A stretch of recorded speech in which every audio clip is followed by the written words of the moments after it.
Thank you. I thank the And gentleman. we'll leave this here to bring you remarks from Democratic Congressman Khanna on prosperity and economic innovation. He's live at an event hosted by the City Club of Cleveland. It's Monday, April 14th, and I'm Mark Ross, retired managing partner of PwC and president of the City Club Board of Directors. It is my honor to introduce our speaker today, United States Congressman Khanna from California's 17th District in the heart of Silicon Valley. The last time the congressman joined us at the City Club, it was 2018 to discuss the future of work. While much has changed since then, historic polarization in our politics remains persistent. The arrival of a second Trump presidency, fueled in part by these political divisions, has the Democratic Party, and many would argue even facets of the Republican Party, on uneven footing.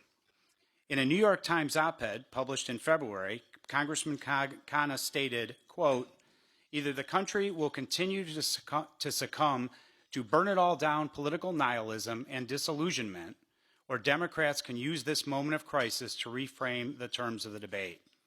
He followed that by raising the important question, how do we begin then to build a transformational instead of a transactional politics?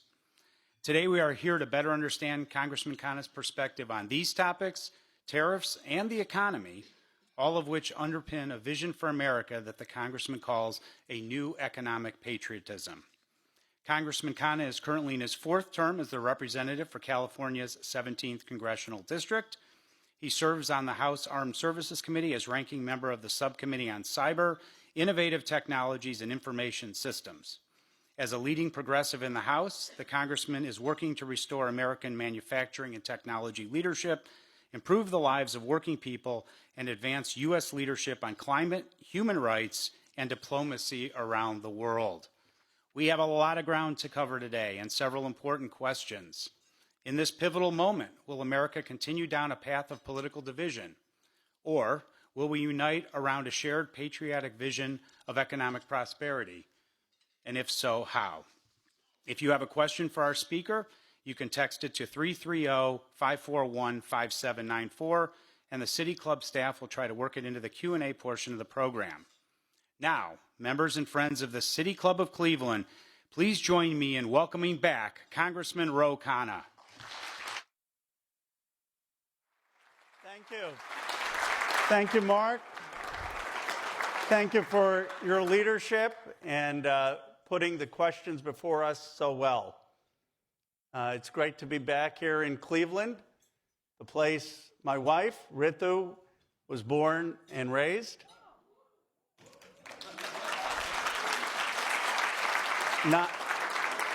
9 years of marriage has taught me one thing: hope springs eternal in this town for the Cleveland Browns. And I'm really honored my brother-in-law, Neil Sethi, is here. He's not just an accomplished business leader, but an accomplished musician. He and his family never miss a game, and so I realize that if the game doesn't go well, the week doesn't really start till Tuesday or Wednesday. I also appreciate Senator Turner being here. Everyone wants to picture with you, Geraldo. Big buzz. And family members, Aditya, Vibha, Vinod, Sachdeva. Yes, I have a lot of family in Ohio. And I'm also, of course, have to mention how proud I am of my in-laws, Monty and Usha Ahuja. I'm proud of their contributions to Cleveland's education and healthcare, proud of their story that is a testament to the American dream. Now, for those of you who think that I'm too far left, and the Ohio Republican Party has already put out a statement saying that, let me assure you, every Thanksgiving, my father-in-law tries to talk me out of those positions. It's not for his lack of trying. 57 years ago, Robert Kennedy stood right here in this club and spoke about a nation divided, not just based on politics and race, but economic neglect.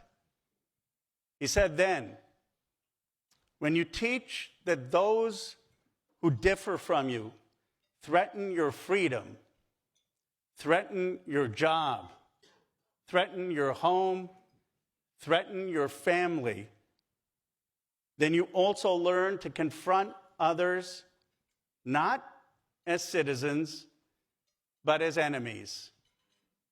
Not to be met with cooperation, but with conquest. Unfortunately, Kennedy's words have meaning still today. The eat the dogs, eat the cats chants in Springfield. Like in 1968, America is divided, not just by party line, but by economic fault lines that have shattered communities across this state and across this country.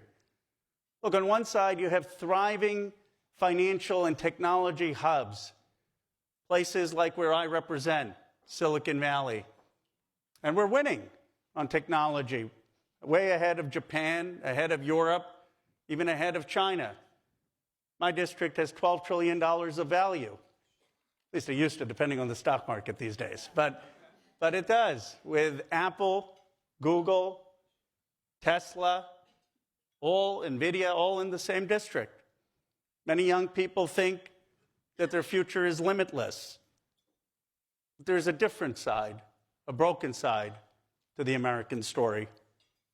Manufacturing towns, places like Warren, Ohio, where I just was yesterday, and Johnstown, Pennsylvania, that built the steel that won World War II, have seen their greatness diminished by decades of disinvestment.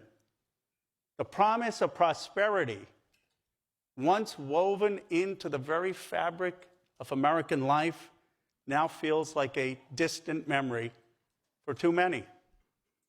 Consider this. In the 1980s, America ranked 53rd in income inequality. Does anyone know what we rank today? 128th in the world. China is in the 70s. The top 10% own 50% of the wealth in America. The bottom 50%, 2.6%. And paychecks have gone up over the last 50 years by 15%. But I don't have to tell you, college has gone up 1,000%. Childcare, 200%. Housing, 500%. These numbers are not just statistics. They're not just explanations for why people are so angry at the unfairness. They are the story of a country drifting apart. Franklin Roosevelt warned of economic royalists, men who amassed wealth, rigged the rules, and tightened their grip on power. That ideology is back. Peter Thiel, I've known him for many years, a mentor and benefactor to Vice President Vance, and an early collaborator with the PayPal mafia, with Elon Musk, argues, and you need to listen to this, argues, quote, democracy itself is the problem. I no longer believe freedom and democracy are compatible. To Thiel, the more democracy expands, the more the public demands concessions from capitalism. And that, in his view, hinders innovation. Democracy, he says, is too slow, too cumbersome, too messy for America to stay ahead of China. And what era does he idolize? The 1920s, the Roaring '20s. Of course, they gave us the radio, the automobile, the television.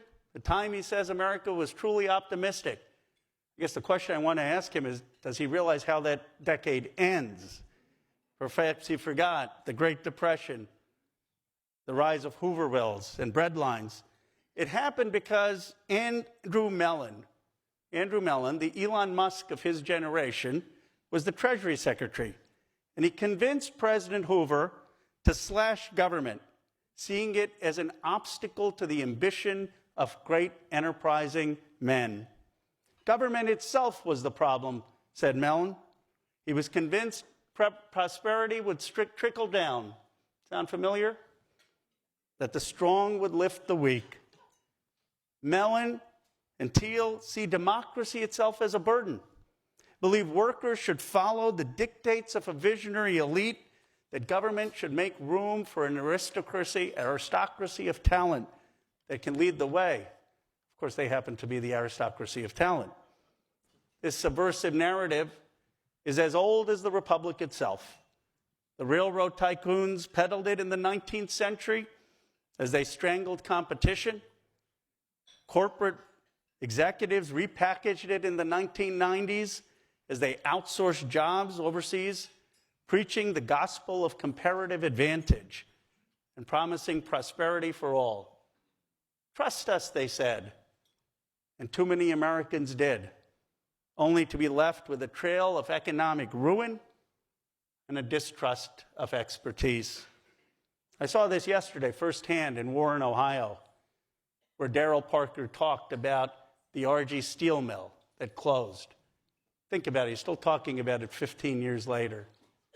And he talked about how households had to be divided, where the spouse and family would stay and the person who was working had to go somewhere else to find work. Divided households.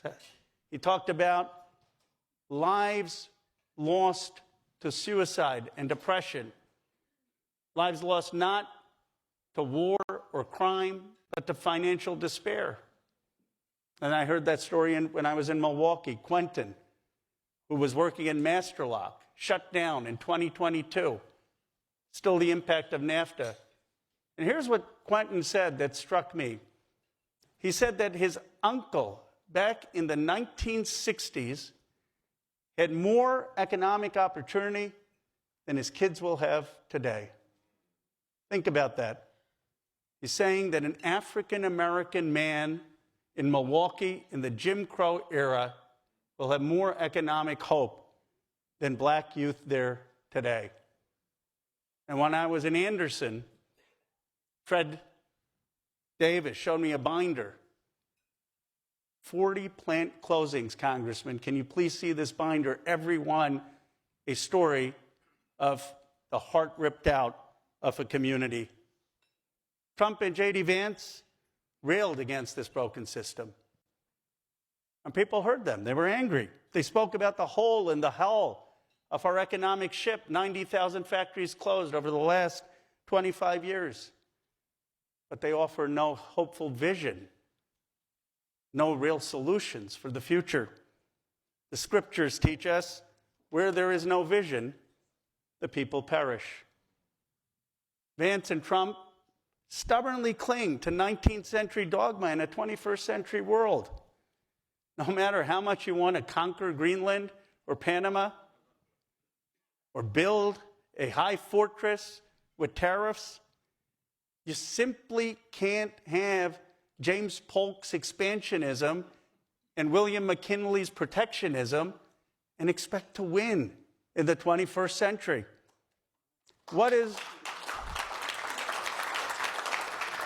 I appreciate the applause. I'm hoping you'll applaud for when I get to the positive message, too. We've got to first get the critique. I'm trying to be fair to them, fair to what they actually believe. Tariffs slapped on overnight and suddenly repealed. Some of you saw me on Face the Nation. I couldn't keep track. Are they exempt? Are they not exempt? Back and forth. You really think Mary Barra or Jim Farley at Ford is going to say, yes, let me go to the board and spend billions of dollars when we don't know what the policy is going to be the next day? Many of you are business leaders. That's not how it works. I'll tell you what the tariffs have done. Car prices up between $3,000 and $10,000. Grocery prices up. Construction costs up. The bond market with the yield going high. What does that mean? Interest rates up for your credit cards, for borrowing money for buying a home. And then the nervousness. Just this morning, we had a roundtable with Teamsters and other union leaders, the nervousness of people's retirements. This has been the most chaotic, the most reckless, the most self-inflicted damage that any modern administration has done on the economy in modern history. That's the fact. That's the fact. Indiscriminate tariffs didn't build Silicon Valley. We'll get to what I think did. And they didn't build the Research Triangle, and they didn't build the University Circle here in Cleveland. Think about it. Did the tariffs build University Circle? You know. You know what did? Strategic partnerships, sound, stable economic policy. And while they're waging economic war on allies, Vance is waging a cultural war on universities, widely acknowledged to be the best in the world. It's the one thing that we're very proud of in America. He called them the enemy. Sound familiar? You know, I found it ironic because his folks gave me a warm welcome to Ohio, saying that I was a socialist, forgetting that I represent the greatest wealth engine of $12 trillion in the history of the world. A lot of things you can call me, but that wouldn't apply. And I was wondering, isn't he the guy who sounds like Mao Zedong?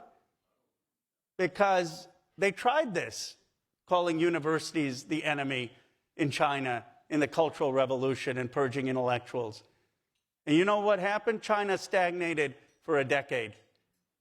Instead of attacking Youngstown State, Cleveland State, Ohio State, how about we lift them up? John F. Kennedy said, there are few earthly things more beautiful than a university. What's sad to me is J.D. Vance is making his own story, that of having it rough as a kid and then getting a credential at Ohio State and Yale harder for other kids growing up here today. You may be young, but the ideas are as old as they come. His tax plan? Tax breaks for the people in my district. Silicon Valley will be thrilled. 83% of the tax breaks are going to go to my district, the 1%. Not exactly sure what that's going to do for Ashtabula County or Lorain or Warren. More offshoring, more inequality. They want to slash Medicaid, veterans benefits, food stamps. It's a final insult. First, these towns lost their jobs. Now we want to take their benefits away to provide tax breaks to the billionaires and millionaires in Silicon Valley. We're doing fine. Don't really need those tax breaks. And then his partner, Elon Musk, waging a campaign of mass firings, leaving people wondering, as I got asked all this weekend, are we going to get our Social Security checks? Will basic services be there? 2 weeks ago, a mom hugged me in tears. My 3-year-old, a NICU survivor, now needs home care and a nurse to be able to take him to school. What will happen to him? She asked. There's fear, Elon, in the families you don't see. I've known Elon for 15 years. Lately, it's been a little rocky. I'll save the profanity, but he keeps following and unfollowing me on X. You know, like you do with an X. I'll say this about Elon. He's a tech genius, but he should stick to cars and Mars. Stick to cars and Mars.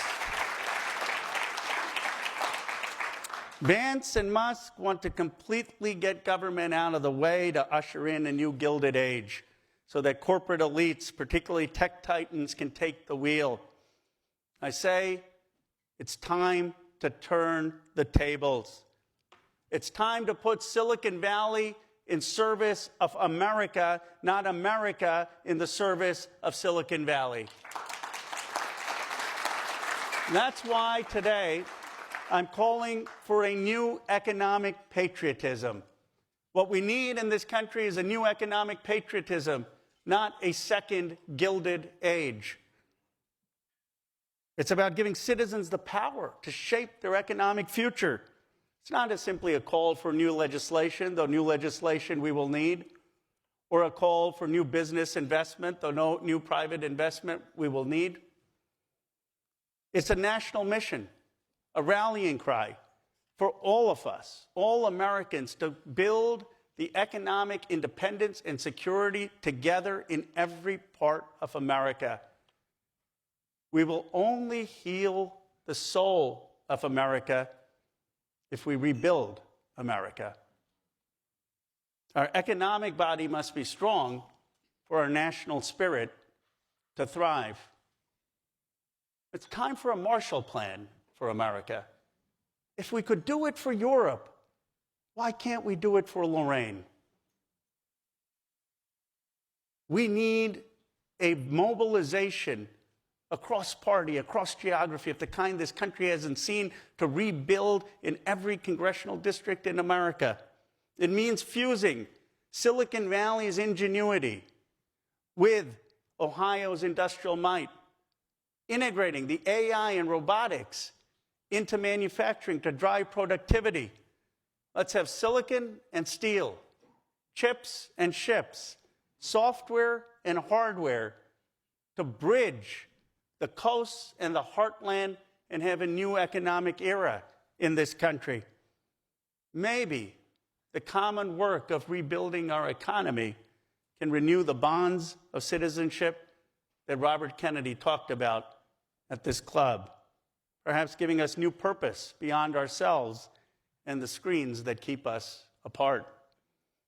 Let me go through a few of the concrete proposals of how we can do this before taking your questions.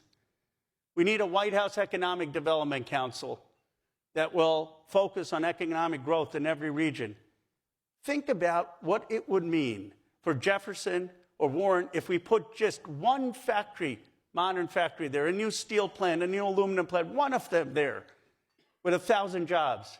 I'm not just talking about the economics, but how we would transform the hope in those communities. You're telling me we can't do this in this country, in 100 towns across this country? Of course we can. And a White House Development Council should make that the goal, to work with people in these communities to say, what do you want and how are we going to build that to give new hope in these communities? It worked with the CHIPS Act. We had a $30 billion investment. It unlocked $400 billion of private sector investment. Today, all 5 semiconductor manufacturers, Intel, TSMC, SK Hynix, Micron, and Samsung, are here in the United States. No other country in the world has that. We can do this for other industries, and we can do it in factory towns across this country.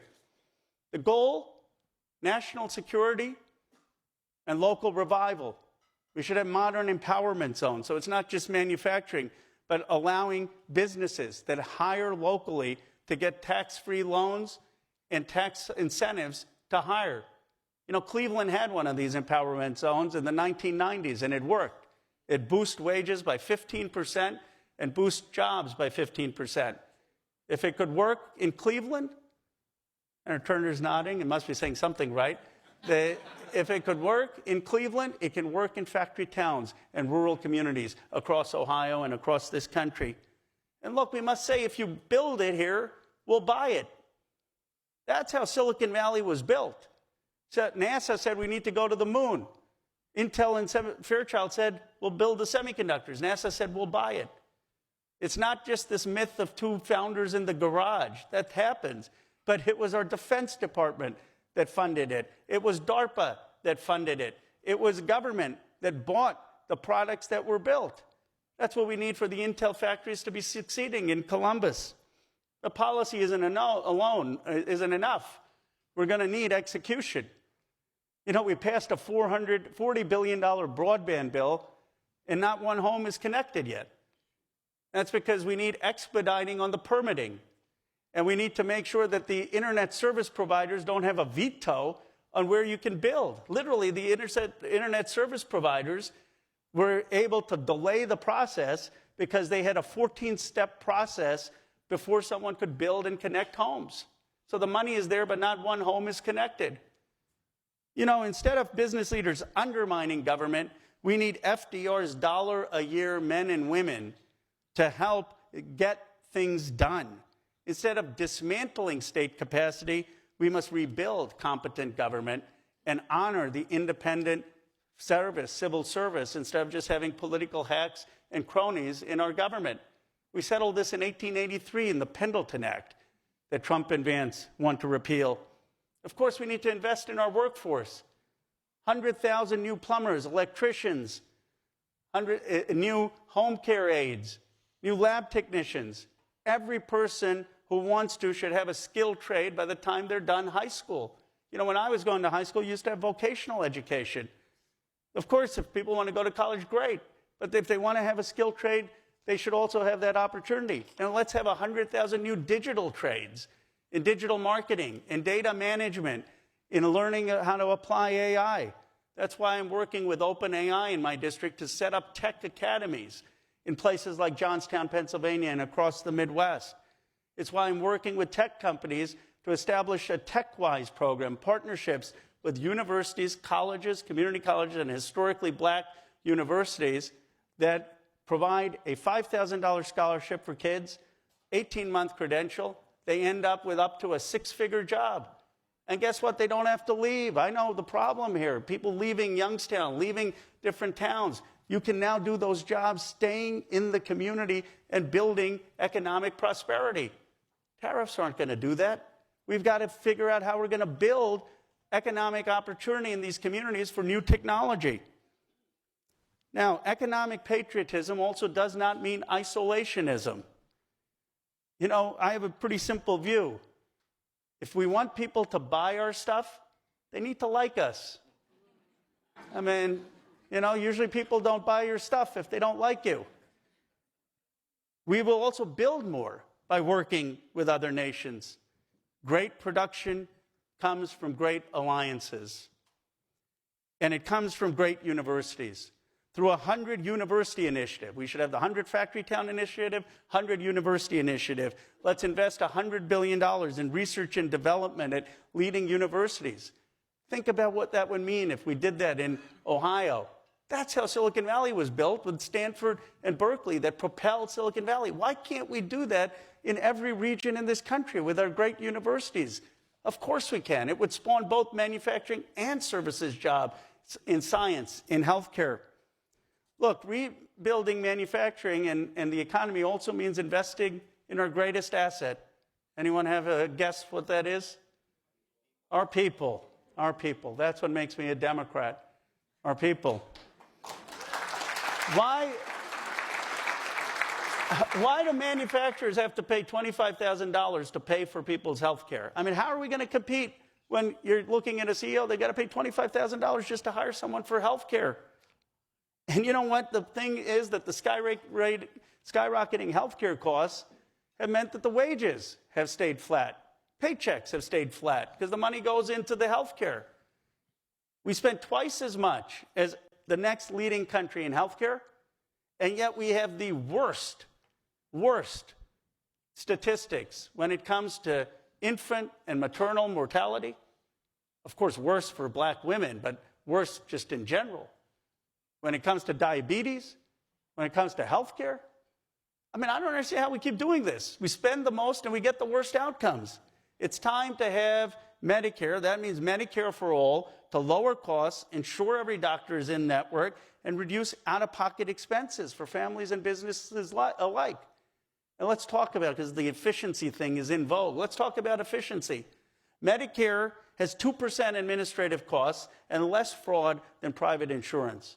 By the way, all that nonsense about Social Security, less than 1% fraud. It's the least fraud in the entire federal government. Those are just the facts.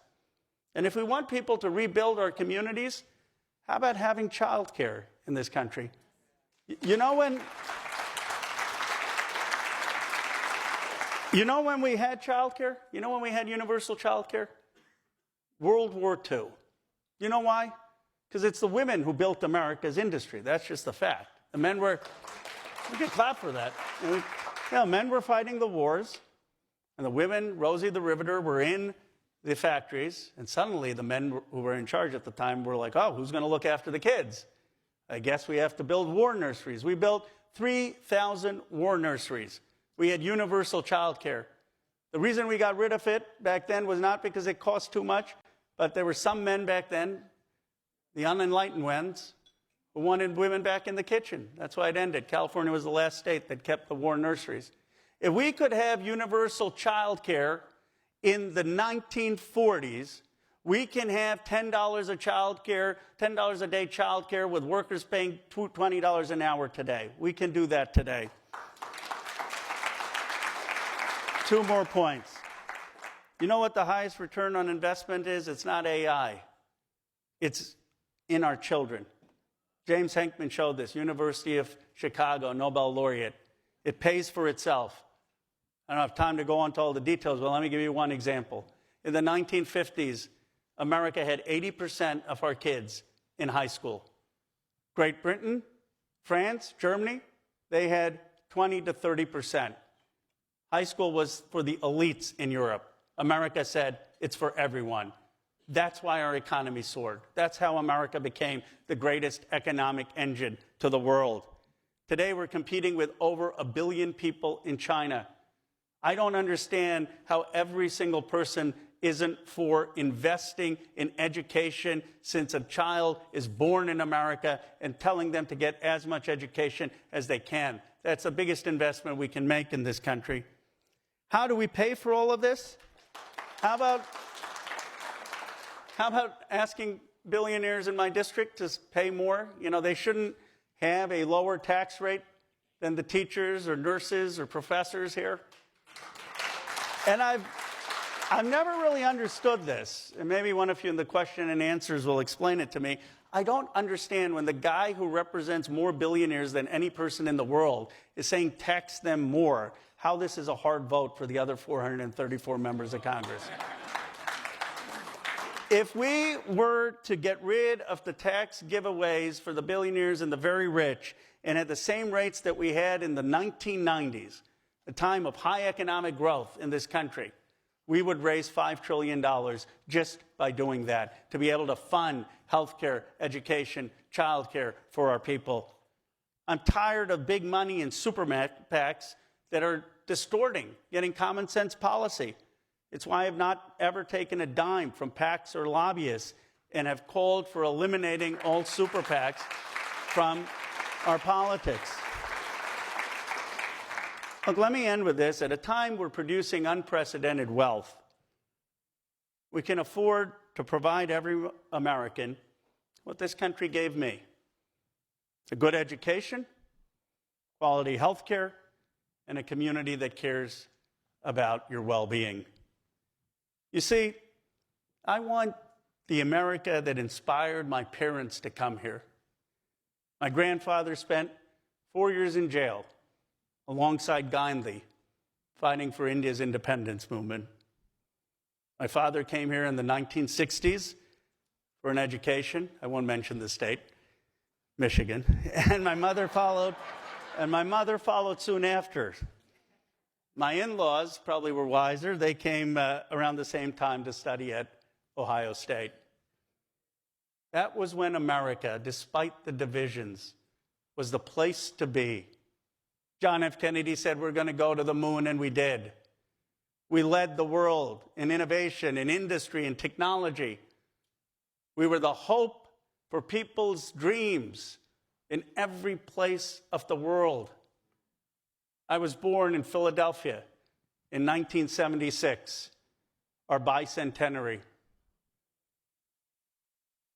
I believe in the America my parents came to, one brimming with confidence and humming with activity.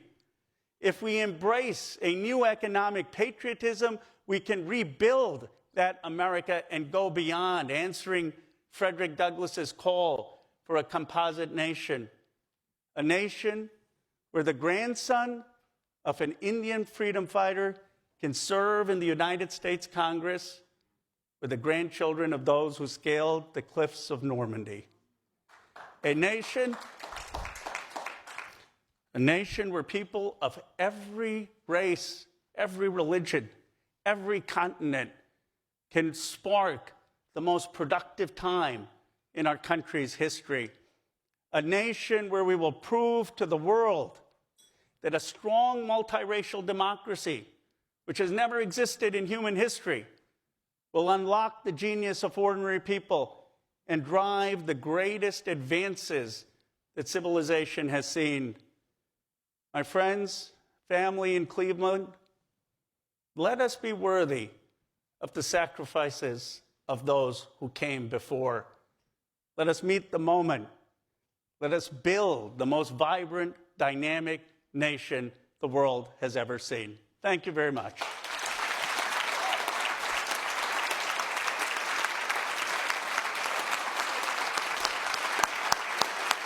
Thank you. Thank you. We don't get this every day. Thank you. Thank you. Thank you. Thank you.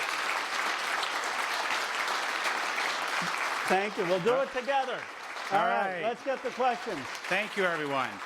We are about to begin the audience Q&A. For our live stream audience, I'm Mark Ross, President of the City Club Board of Directors. Today we are joined by United States Congressman Ro Khanna from California's 17th District. He is sharing his vision for a new economic patriotism. We welcome questions from everyone, City Club members, guests, students, as well as those joining via our live stream at cityclub.org or other media outlets. If you'd like to text a question for our congressman, please text it to 330-541-5794, and the City Club staff will try to work it into the program. May we have our first question? As the son of immigrants, please tell me how your views of comprehensive immigration reform differ from the current occupant of the White House. Well, look, first, I believe in due process. Let me say this. I'm all for deporting people who have been convicted of violent crimes. I just want to make sure we know whether they actually committed the violent crime in the first place. That's what the United States Supreme Court said, 9-0. Make sure we have due process. But I think immigration is pretty common sense. You need a secure border. If someone knocks on your door, you want to know who it is before you let them in. We should have a secure border. When people come to this country, they should learn English. They should learn about our history because it's an incredible history. I'll tell you something, as a son of immigrants, immigrant families tend to be very patriotic. My parents didn't spend a lot of time telling me about my rights. They said, go work hard. You won the lottery. You were born in America. Go make something of your life.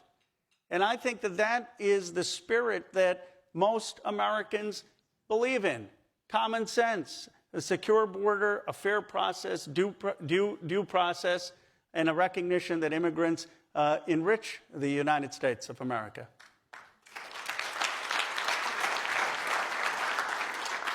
Good afternoon. My name is Dolores McCollum. I'm a retired social studies teacher from the city of Cleveland. Well, thank you for that. Thank you. Thank you. You mentioned that you were a Democrat, so in that spirit, I have an observation and a question.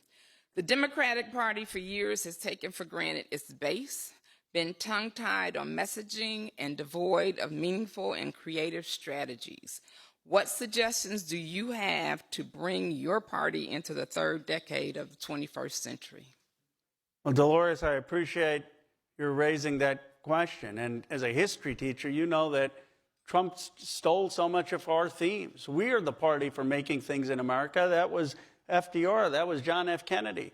We are the party that helped stand up for the working class with Social Security, with Medicare, with overtime laws, with the living wage.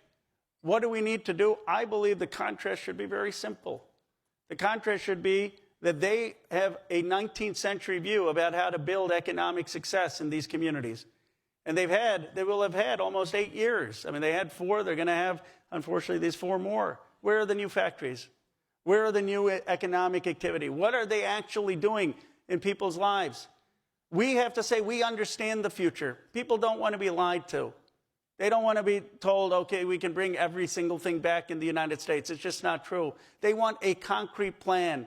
They understand where wealth is being created in technology and finance. We need to say, we understand the future. Here's our vision and concrete plan for how your families, your kids are going to have economic security and economic prosperity in the future. And we need to go to every district, black, white, Latino, and do this. And I believe that's what I think economic patriotism is about. I believe the Democrats will win on the economy because we will have a more concrete, modern understanding of that economy, and that is how we will win back many people who went to Donald Trump, who thought he understands the economy, he knows how to build wealth, but who has done nothing to actually do that. You know, I had someone in Silicon Valley text me and said, you know, we didn't like your candidate, Vice President Harris. I worked all over the country for her. And we didn't like Donald Trump, but we voted for Trump because we thought we'd make more money under him. I said, how's that working out? So, you know, we have an opportunity to be the party that has a real substantive economic vision.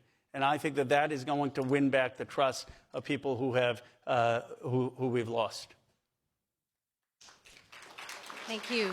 I'm Joan Spurl. I'm president of the University of Chicago Alumni Club of Ohio, and like you, am an alumna of the College of the University of Chicago, known for its the value it puts on free speech and its statement of freedom of expression that's modeled at many universities around the country. And it's President Zimmer had been here at the City Club to talk about that a number of years ago. Can you talk about freedom of speech and freedom of expression and how to have civil dialogue, what you learned at the university and in your current role?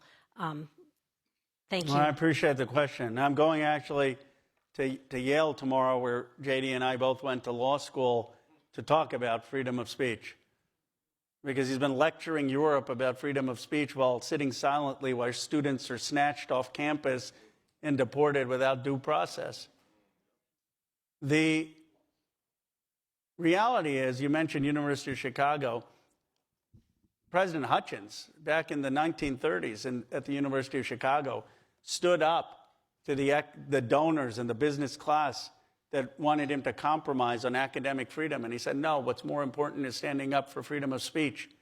Kingman Brewster did that at Yale, standing up to donors saying, no, I'm going to stand up for those protesting in the Vietnam War and protesting civil rights for freedom of speech.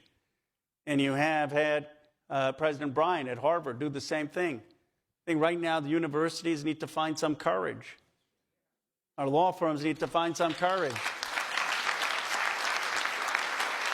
There are things that matter more than simply the size of one's endowment.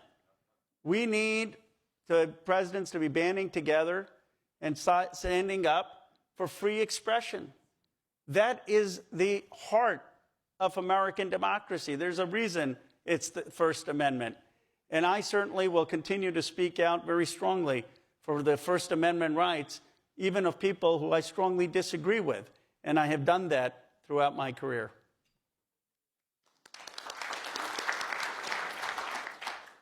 Congressman, thank you. My name is Evan Tokatyan. I'm a student at Cleveland State University for Economic and Industrial Development. Two things. You were supposed to give me the critique on the speech. Well, I'm joking around. It was a great speech. Question. It was a great speech. In terms of that Marshall Plan you have, I think I have one written for you.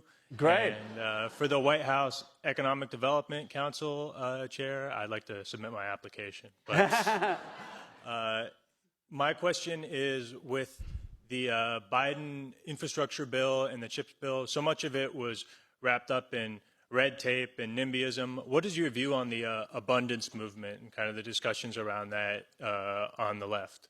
I'm supportive of it. I think Ezra has written a very important book on abundance. We need to make sure that we're fast-tracking some of the permitting. We shouldn't have restrictive zoning laws that are preventing housing to be built. But we need to look at it more than just fast-tracking permitting and getting rid of restrictive zoning. You're not, even if you did all of that, that's not going to magically redevelop Ashtabula County, Jefferson, Ohio, where you need federal financing. We need a development of the workforce. We need to invest in state capacity, not be firing federal workers. Who's going to help build partnerships and economic development if we don't have competent federal workers? And we need to invest in our universities. So it's one piece of it. But you know we don't have to reinvent the wheel. There are three presidents three leaders, because Hamilton never got to be president, who developed America: Hamilton, Lincoln, and FDR in terms of the model. And they all had private investment coupled with smart government partnerships targeted in every community. And I think if we take that approach and apply it in a modern context with modern technology, so the AI and technology isn't just piling up wealth in my district, but has been deployed to reindustrialize and create economic opportunity everywhere we can.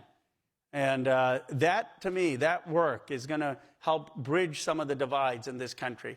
Because when you work together, just like when you play a sport together, you find some mutual respect. And I think we need a common mission in this country. the common sense of what can we do? But what about the mission of being a manufacturing superpower and the preeminent economy and revitalizing economic hope and opportunity in every part of America? That seems like a pretty good mission for our time. I think people will respond to it. The last point is, it can't just be people in Washington. It can't just be, okay, Ro Khanna goes and votes for the CHIPS Act. You know, Robert Kennedy, you can tell I'm a fan, he didn't just speak at the Cleveland Club, he spoke at Bedford-Stuyvesant. And he said at Bedford-Stuyvesant in economic development, it's not going to be government just that develops it. It's going to be our faith leaders, our business leaders, our community leaders.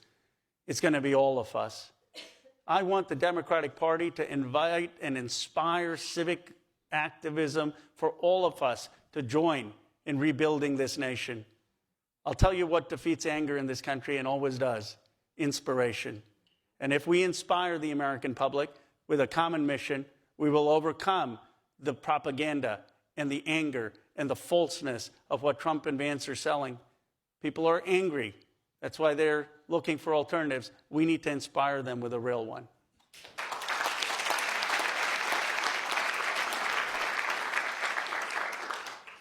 Good afternoon.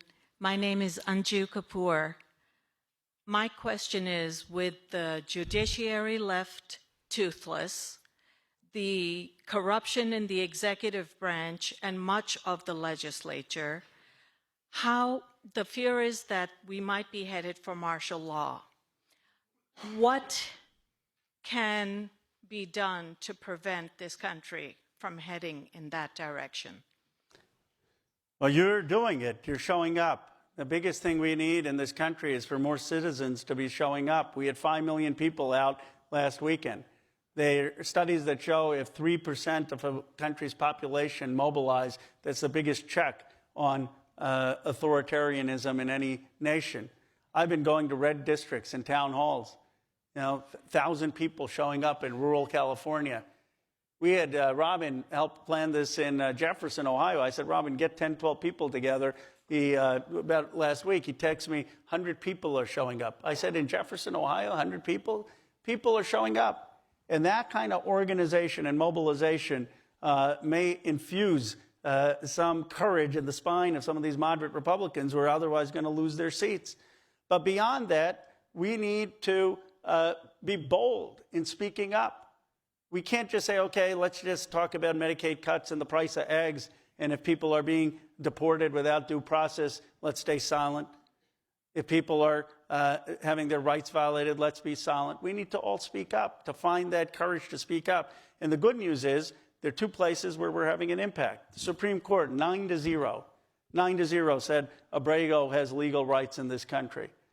That was a check on the executive ramage, totally destroying the Constitution. And then the second is Josh Hawley, the senator from Missouri, called up Donald Trump. And he said, you can't cut Medicaid. I'm hearing from too many people. And so the Senate doesn't want to cut the Medicaid funding because they're hearing from people. Nothing in this country can defeat active citizens mobilized. And that's what all of you are doing by showing up today. You're patriots for doing that, and I appreciate it.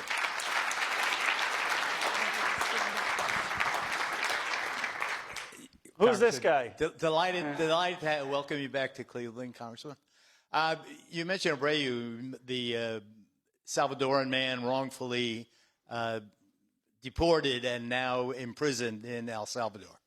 The Supreme Court in the 9-0 vote that you referenced last week said that the president had no right to send him there. The administration must facilitate his return. They have not, as far as I know, up until I sat down, done anything about it.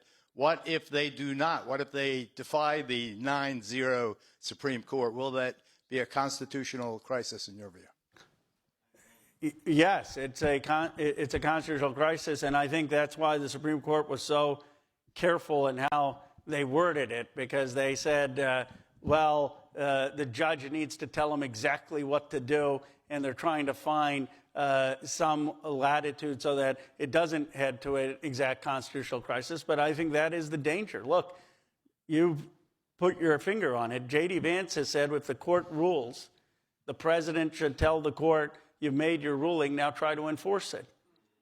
That is a very dangerous attitude in this country. And we need people speaking up, even if you disagree with the immigration policy of Biden. And I'm not saying it was perfect. Even if you believe that people convicted of heinous crimes, as I do, should be deported. Even if you believe that MS-13 gang members should be deported, you have to speak up for due process. And even if you don't agree with the due process, you have to speak up for listening to a Supreme Court in this country. The whole system depends on that. And so you're right, Geraldo, as to point out that that's the red line. Or is the executive branch going to start to defy the Supreme Court? And what we need is not just Democrats, but Republicans willing to speak up and saying, if they go down that line, that's a constitutional crisis, and we have to have all the tools on the table in the action that we will take. But it is Vance and I went after each other on Twitter, and he said, well, it's a fact that this person has no legal rights and is an M13 gang member. And his own Supreme Court, with Republican appointees, Trump appointees, is saying he's wrong. And so people need to understand how dangerous it is, what he's doing. And I would never say that about a Mitt Romney or a Paul Ryan, certainly not George Voinovich, who I respected, or Rob Portman, who was wonderful to work with, or Mike DeWine, who came to the defense of people in Springfield. I have disagreements with them, but they all understood that, you listen to the rules. It's like if you're losing, the difference is, it's like if you have a bad call against you in football, and instead of just yelling at the refs, you're basically like, no, I'm not going to listen to the refs. That's what's going on. Anyone's entitled to yell at the refs, but you still got to listen to the refs, and they're not listening to the refs. So we have a potential constitutional crisis. My name's Adam Phillip. I was born and raised here. Thanks for coming out, too, by the way. But actually, I read your piece in Foreign Affairs a couple of years ago on manufacturing while I was on a flight to a conference out in Silicon Valley. Wow. And someone reads them, so I appreciate it. I did read it. But I was struck by it. I read it and I said, wow, this guy really gets it. He sounds like he's from Cleveland, which makes more sense now hearing about your family background. But my question is, what do you think your own constituents' appetites are for, say, rebuilding the Warrens and the Youngstowns and the Ashtabeles of the world? They need leadership. You know what the saddest thing is that you brought Elon Musk in not to build things, but to dismantle things.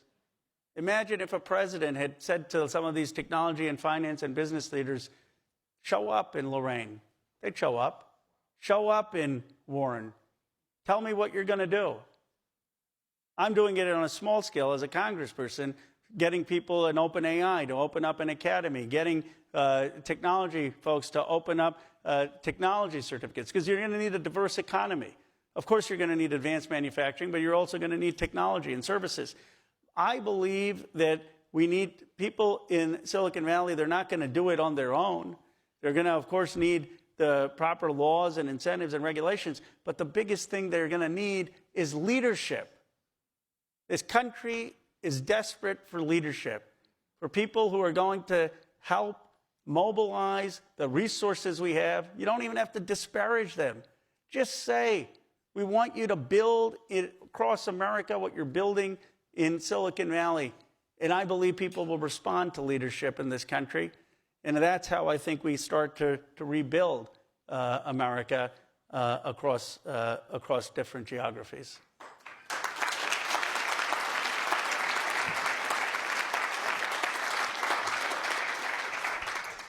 Thank you very much to Congressman Ro Khanna for joining us at the City Club of Cleveland today. Forums like this one are made possible thanks to generous support from individuals like you. You can learn more about how to become a guardian of free speech at cityclub.org. Today's forum is the annual Craig Spangenberg Memorial Forum, which was created to celebrate Mr. Spangenberg's commitment to the First Amendment rights of all citizens. He was nationally known as a premier trial lawyer, founded and served as the first president of the International Society of Barristers, and was past president of the City Club. where he remained a City Club member for over 50 years. We are grateful to the law firm of Spangenberg, Scheibele, and Leiber for their support.